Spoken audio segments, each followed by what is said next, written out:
دیکھ کر نہیں چل سکتے، اندھے ہو کیا؟ ارسلان زور سے داڑا۔ ہسپتال کے گیٹ سے نکلتے وقت اپنی پریشانی میں مگن وہ میلے کچیلے لباس میں ملبوس ایک نوجوان سے ٹکرا گیا تھا۔ ایک تو سیاہ رنگت جو ارسلان کو ویسے ہی سخت ناپسند سی، اوپر سے اس کا لباس لگ رہا تھا کہ وہ کسی گاڑیوں کی ورک شاپ میں کام کرتا تھا۔ اتنے بڑے ہسپتال میں بھی آ دمکتے ہیں یہ لوگ۔ وہیں کھڑے کھڑے ارسلان نے اس نوجوان کو کھری کھری سنا دی۔ اماں کے دل کی سرجری ہوئی تھی، کسی پیچیدگی کی وجہ سے خون زیادہ بہہ گیا تھا اور اب خون درکار تھا۔ ڈاکٹرز نے چند گھنٹوں کا وقت دیا تھا کہ اگر خون کا بندوبست ہو جائے تو جان بچ سکتی ہے۔ بدقسمتی سے اب پتہ نہیں اماں کا خون گروپ ایسا نایاب تھا یا ہسپتال کے پاس سٹاک نہیں تھا۔ بہرحال خون ہسپتال سے دستیاب نہیں ہوا۔ اچانک اسے اماں کی حالت یاد آئی تو وہ سب کچھ بھول بھال کر پھر باہر کی طرف دوڑا۔ تمام رشتہ داروں، دوستوں اور احباب کو خون کے لیے کہا تھا، مگر عین وقت پر کسی کو کوئی بیماری نکل آئی تو کسی میں خون کم پڑ گیا، کوئی شہر سے باہر چلا گیا تو کوئی شہر میں ہوتے ہوئے بھی غائب ہو گیا۔ اب وہ قریب ہی واقع شہر کے سب سے بڑے بلڈ بینک کی طرف جا رہا تھا۔ اسے پوری امید تھی کہ وہاں سے تو خون مل ہی جائے گا، مگر وہاں پہنچنے پر بھی اسے انکار کا ہی سامنا کرنا پڑا۔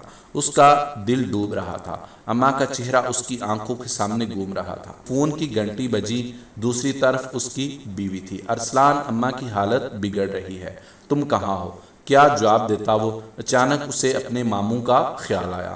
اماں کا اور ان کا خون گروپ ایک ہی تھا، لیکن پچھلے 10 سال سے ان کی اور اماں کی بول چال نہیں تھی۔ ارسلان نے سوچا شاید بہن کی حالت کا سن کر بھائی کا دل نرم پڑ جائے۔ ساتھ ہی اس نے ماموں کا نمبر ڈائل کیا۔ ایک دو دفعہ گھنٹی بجنے کے بعد دوسری طرف سے ماموں کی آواز آئی۔ ارے ارسلان بیٹا، خلاف توقع ماموں کا لہجہ نہایت نرم تھا۔ کیا ہوا بیٹے، خیر تو ہے نا؟ ارسلان نے ساری بات بتا دی۔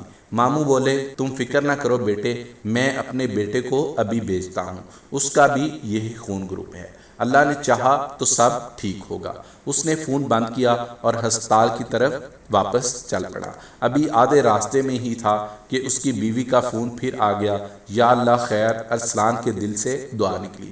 اس کی بیوی کہہ رہی تھی کہ خون کا بندوبست ہو گیا ہے، تم جلدی آ جاؤ، ماموں کا لڑکا پہنچ گیا ہوگا۔ اس نے سوچا اور تشکر سے اس کی آنکھیں بھیگ گئی۔ اسے یوں محسوس ہوا کہ جیسے تپتے صحرا میں ٹھنڈی ہوائیں چلنا شروع ہو گئی ہوں۔ من کر رہا تھا کہ اس فرشتہ صفت کے پاؤں میں بیٹھ جائے۔ دل ہی دل میں وہ ماموں کا مشکور ہو رہا تھا کہ فون کی گھنٹی بجی۔ یہ ماموں تھے۔ فون کان سے لگاتے ہی اس نے ماموں کا شکریہ ادا کیا کہ انہوں نے خون کا بندوبست کر دیا تھا۔ دوسری طرف سے ماموں حیران ہو کر بولے، نہیں بیٹا، میں نے تو تمہیں اس لیے فون کیا تھا کہ میرے لڑکے نے ابھی 1 مہینہ پہلے ہی کسی کو خون دیا ہے، اس لیے وہ نہیں آ سکے گا۔ بہرحال خوشی کی بات ہے، اگر خون کا بندوبست ہو گیا ہے تو ہم شام کو چکر لگائیں گے۔ یا اللہ، پھر یہ فرشتہ کون ہے؟ انہی سوچوں میں گم وہ ہسپتال پہنچ گیا۔ آتے ہی سب سے پہلے خون عطیہ کرنے والے کمرے میں گیا۔ وہاں موجود عملے سے اس نے پوچھا، اماں کو خون دینے والے صاحب کہاں ہیں؟ کاؤنٹر پر بیٹھے شخص نے ایک بیڈ کی طرف اشارہ کیا۔ جو ہی ارسلان کی نظر اس بیڈ پر پڑی، وہ سن ہو کر رہ گیا۔ اس کی ٹانگوں میں جیسے جان ہی نہ رہی۔ یہ وہی میلے کچیلے لباس میں ملبوس سیاہ رنگت اور وہ غریب نوجوان تھا۔ کانپتی ٹانگوں کے ساتھ وہ اس کی طرف بڑھا۔ تم کیسے؟ کس نے تمہیں؟ بے ربط سے الفاظ اس کے منہ سے نکلنے لگے۔ اس نوجوان نے اسے بتایا کہ ارسلان کا کوئی دوست اس کے پاس اپنی گاڑی ٹھیک کروا رہا تھا جب ارسلان نے اپنے اس دوست کو خون کے لیے فون کیا تھا۔ وہ دوست تو تیار نہیں تھا، لیکن میرا ہی خون گروپ تھا، اس لیے میں آ گیا۔ صاحب، اپنے پاس بہت خون ہے، مسکراتے ہوئے اس نوجوان نے ارسلان سے کہا۔ ارسلان نے اس کے ہاتھوں کو تھام لیا۔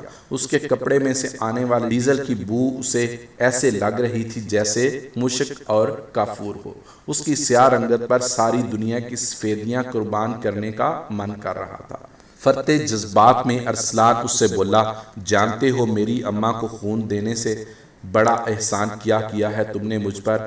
تم نے مجھے آج یہ سکھا دیا ہے کہ میں اگر بادلوں پر بھی سواری شروع کر دوں تو بھی زمین کا ایک ذرہ بھی میرے لیے حقیر نہیں ہے کہ سیاہ رنگتوں کے پیچھے شیشے کی طرح صاف دل ہو سکتے ہیں، بدبودار لباس کے پیچھے خوشبودار بدن ہو سکتے ہیں۔